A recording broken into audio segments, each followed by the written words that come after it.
இல்லை அது கிடைக்காது அந்த மாதிரி நாட்டில் இருக்கோம்னா பொட்டுக்கடலை பொரிகடலை போட்டுக்கலாம், அதுவும் நல்லாயிருக்கும். இந்த இதை வந்து நம்ம அரைச்சி வச்சுக்குவோம். அந்த இது ஒரு பக்கம் வேறு.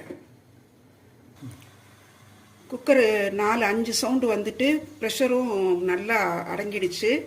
ஸோ இப்போ எடுத்து பார்த்தோன்னா ப்ரெஷர் இல்லை, ரிலீஸ் ஆகிடுச்சு. ஓப்பன் பண்ணி பார்க்கலாம். நல்லா வெந்திருக்கும்,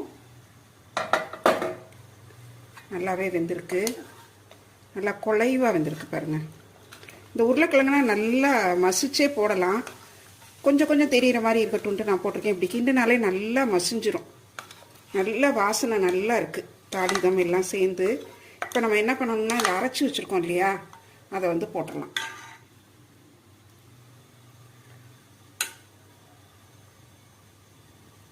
தேங்காய், பச்சை மிளகாய், சோம்பு, முந்திரி பருப்பு போட்டிருக்குறோம். முந்திரி பருப்பு வேண்டாம்னு நினைக்கிறவங்க பொரிகடலை சேர்க்கலாம். கசகசா எந்த ஊர்